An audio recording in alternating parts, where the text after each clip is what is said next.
Scanning the environment, seeing the signs, interpreting cues, and making sense of them is something so completely innate in nature, wholly native to migratory animals, and so hardwired in their instinctive behavior and decision-making that it prompts the question, why do human beings so frequently fail to go higher?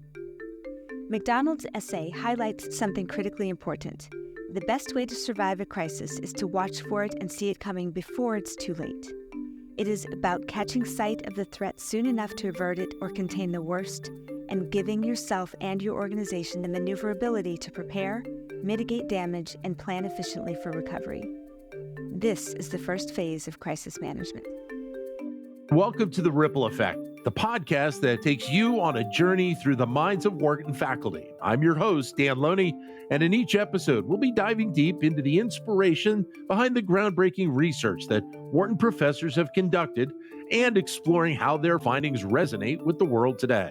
We'll be covering a diverse range of topics, bringing you the latest insights and knowledge that you can apply to your life and to work. So get ready to dive into new ideas with The Ripple Effect. Great to have joining us today Wharton Dean Erika James, who is a co-author of the book, The Prepared Leader, Emerge from Any Crisis More Resilient Than Before. Dean James, great to have you with us today. Thanks for your time. Thanks, Dan. Happy to be here. Thank you. So obviously, we've all gone through crisis a lot in the last few years. How do you view the kind of the most important components of a leader dealing with crisis right now? So there are 5 things that I think people need to think about in dealing with a crisis. Typically, when we think of crisis management, we think of once something has happened, what do we do at that point? So it's sort of the response to an event. But as leaders, we need to think about this notion of signal detection. What are we seeing in the environment that might warn us that our organization is vulnerable to something? We then need to prepare or plan for that potential reality.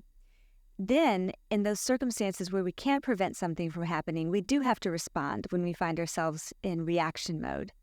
The 4th thing is to think about business recovery. At some point, the crisis will come to some sort of end, and we've got to get our organizations back on track and recover from what we've just experienced. And then lastly, there's the learning from the crisis. How do we take time to stop and reflect on what we've just experienced? What can we learn to make us a better organization going forward, to make us more capable of dealing with the next threat or prevent the next threat from happening? How has that played out for you personally, especially considering when you came to Wharton, we were obviously right in the midst of the crisis. I mean, that's a unique component in a person's career to take over such an important role in the time of a crisis like that. Right. So, Dan, what you're describing is my joining Wharton in July of 2020, which was just a few months into the pandemic. The school at that time was completely remote. I moved to a new city, started a new role, interacted with my colleagues whom I had never met before for at least 6 to 9 months, all on Zoom, never having met anyone in person or spent any time on campus. So I think the thing that I needed to think about was, what can I do to establish myself as a leader and as someone who was trustworthy, that they could feel confident getting behind as I'm leading this organization that I literally knew very little about because I just had no time or experience with Wharton before coming here. And so I think focusing on building those relationships, even though they were over Zoom, identifying ways that would allow me to have credibility, that they could trust me in some ways, those were the important things that I needed to do. I think it's also interesting because we've had a time where there's been a lot of pivots, and I think a lot of people have pivoted coming out of the pandemic, especially in leadership, in making changes and adapting to what is kind of a new normal. It's really important to use the phrase new normal. Oftentimes when people are going through a crisis, what they think about is, how do I get back to normal? How do we go back to the way things were? And what I always encourage people to think about is, if you're going back to something, you have to recognize that the environment, the world, the competitors around you have all been moving forward. And so if you think about going back, then you're setting yourself and your organization up for failure. Right. So the thing is, how do we think about what does the new environment cause us to need to do differently? And this is also where learning really comes into play, because if we reflect on how we are a different organization if we reflect on the new skills that we've gained, if we reflect on the experiences that we've had, we're more likely to envision a different future that we can drive towards rather than going back to the way things were. So when businesses are going through quote unquote crisis, I know you talk about this in the book, about the importance of the crisis leadership team of being able to have that core together as well. Yes. So many companies do not a priori identify a team of people that will carry the organization under unusual circumstances. We tend to rely on our direct reports, who is our head of marketing, who is our general counsel, who's our head of HR, right? Because that's the team that we typically work with.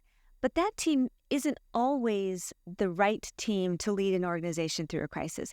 Many of those roles and responsibilities are necessary, but there are also things you have to consider that you don't have to consider in the day-to-day running of a business. So building the team means identifying a set of skills or competencies or experiences that people have that might not exist on your team of direct reports. Are there common mistakes that leaders make when they're in time of crisis? So the biggest common mistake is actually part of human nature. So go back to your 5-year-old self and you get caught doing something you're not supposed to do. Right? And the first thing you say is, it wasn't me. Right? We immediately want to deny our involvement in something bad. Right. That carries with us even into our adulthood. So when we experience a crisis, we assume the crisis is something bad. We don't want to be associated with it. So we tend to engage in avoidance behavior or denial behavior, all of these things that disassociate us from that event. And that's really problematic because that's time and energy that we could be using to identify the appropriate communication and narrative that we want to put around this. That could be time and attention that we could be doing something more proactive to help address the situation as opposed to denying. So that's, I think, the one common thing that many leaders engage in. Well, and certainly then when you talk about what we went through with the pandemic, but it obviously plays out in a variety of different potential crises, is the element of stress. Because when you have this, I think there's a lot within your body, within your mindset that just amps up the level of stress that you deal with. Absolutely. So in the research, and this is longstanding research, what we find is that in times of stress or times of threat, when people feel particularly vulnerable, they engage in something called threat rigidity. So there's an external threat. We instinctively, our body becomes rigid. We become more narrow in our thinking. We become less creative. We become more restricted to the people with whom we're going to interact. So all of that restriction, that rigidity, then prevents us from being able to really engage in effective problem solving.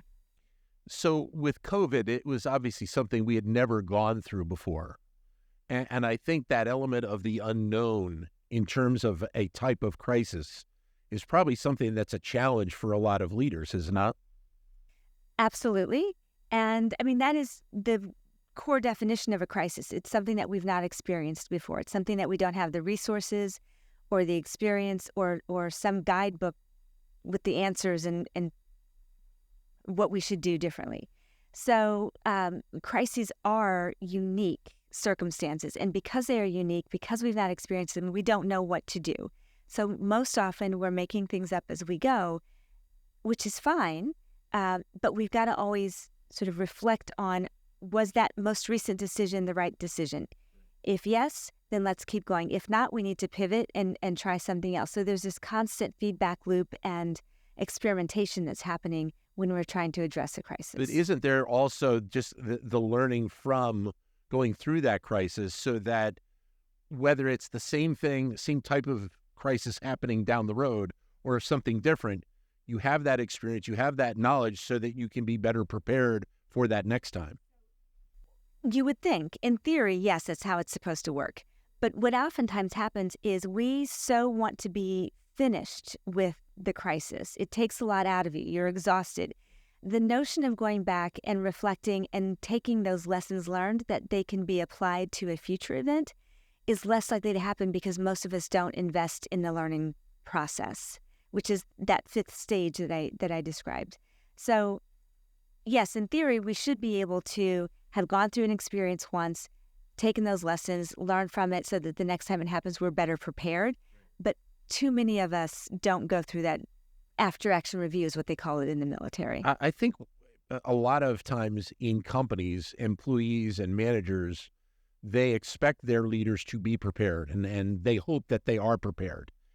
But can we actually quantify the value of having a prepared leader? I think it's probably unique to especially what's happened with COVID the last few years. Right. So, it would be a fascinating study trying to identify what are the variables for which we could quantify preparation in our leaders.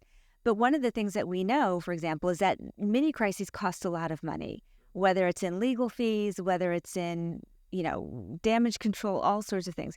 So you can quantify by looking at, how much a particular crisis costs. I just came back from Maui, for example, and I was on Maui when the fires broke out. And you see every day the escalating cost in terms of the human capital, the death toll is rising every day for a period of time.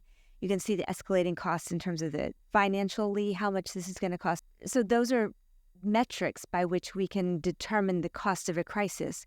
It's unclear yet how we determine how effective a particular leader was because it's a one-off situation, right? We don't necessarily have a control group in those situations, but Right. It would be worthwhile exploring that. So we're obviously at an age right now where technology has such a huge impact on our lives. I wonder how much, and crises then I think also play in with what we're going through with the impact of hacking and that impact on business, that the element of technology can, I think, assist the leader in terms of mitigating a lot of these problems as well, right?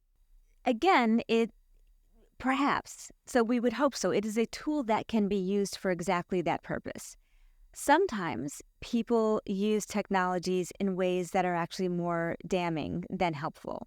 If they use social media, for example, in ways to cast revenge or to spew antagonism or frustration or anger or hostility for whatever has happened in that crisis, then that is not a very effective use of technology. And in fact, it could be more problematic. In the book that I wrote with my co-author, The Prepared Leader, we actually talk about it, a couple of examples where the CEO has, used technology, used social media and other platforms in ways that costs him his job and the organization a lot of money. Right. If we use technology for purposes of soliciting support and help and guidance and communicating what's happening on a day-to-day basis and those kinds of things, then yes, it absolutely is an effective tool. I've heard you talk about your co-author, Lynn Perry Wooten, and the importance she's kind of meant to you as a mentor in terms of your building up your career. For leaders in general, how important do you think it is to have that sounding board, that extra component to helping build your leadership skills? It's a great question. It is so vitally important. So the notion that it's lonely at the top, there's a lot of truth to that. Yeah. Primarily because there are so few people who can relate to what you are experiencing. Everyone else in the organization, when you are the president, when you are the CEO, when you are the dean, there's no one else within the organization that fully understands the scope and complexity of the work that you're doing. And then you add on top of that a crisis, you realize even more how alone you are. And so having someone else in another organization, in another field, who understands that role, I think it's really invaluable. And I guess that can kind of even go down the chain a little bit. It doesn't have to necessarily always be the C-suite, but think about middle level management and what that person as a leader at that level of the organization really relies on. That's absolutely true. So I say that we all have a sphere of control that we are responsible for, regardless of your title or role that you play. And in that regard, it can be debilitatingly lonely if there's not a network of relationships that you have either within or outside of the organization with whom you can bounce ideas, with whom you can vent and be frustrated, and it's a safe space. How do you think then the dynamics of leadership have developed, but also potentially can change in the future, especially considering we're talking more and more about AI and the component that AI can play. I mean, I saw a story the other day about how AI may eventually be able to give people life advice. And that worries me a little bit, but it makes me think about how far will AI kind of impact, the business and even leadership to a degree. I mean, honestly, at this point, no one knows. We have the capability to produce technology and artificial intelligence to do just about everything. But at the end of the day, we are still human beings, and there is no tool, there is no artificial intelligence that can replace what comes from human interpersonal contact and interaction. So the interpersonal support, the emotional support, the feedback, all of those things that are really human inspired, I think will continue to will become more and more important and necessary and more valued in the organization. But 5 years from now, 1 year from now, as quickly as things are happening, we're going to see much more AI. But I still believe that over time, only those things that humans can do, the emotional side is going to become more important. Let me finish up with this. When you look now at your transition coming here to Wharton and having gone through this period of time, I've asked this of a lot of CEOs over the course of the last couple of years, did what occur and what you went through as a leader tweak any of your mindset about leading the company? And have you seen that in what your thought process is of what you want to do to lead Wharton moving forward? Have you seen elements of that? So what's interesting in my case is I didn't know Wharton before the pandemic, right? I came once it was already in a state of flux because of the external extenuating circumstances. So my leadership coming into Wharton was informed by that reality. So if I were to say hypothetically, would I be doing some of the things I'm doing now as Wharton's leader had the pandemic not happened? Maybe, but there are probably some things I'm doing now because the pandemic happened. Right. That would not have been the case before. So we are all changed by having gone through the pandemic. And even as a new leader coming in when the pandemic was first happening, I am quite confident that my approach to leadership was informed by starting this role in the midst of a crisis. Great to have you in here today. Thank you so much. Great to be here. Thank you. Dean Erika James. The book, by the way, is The Prepared Leader, Emerge from Any Crisis More Resilient Than Before, the book that she has co-authored with Lynn Perry Wooten. Thank you for listening to The Ripple Effect. We hope you found this episode informative and engaging. Don't forget to subscribe and leave us a review so that we can continue to bring you the best insight from the Wharton School.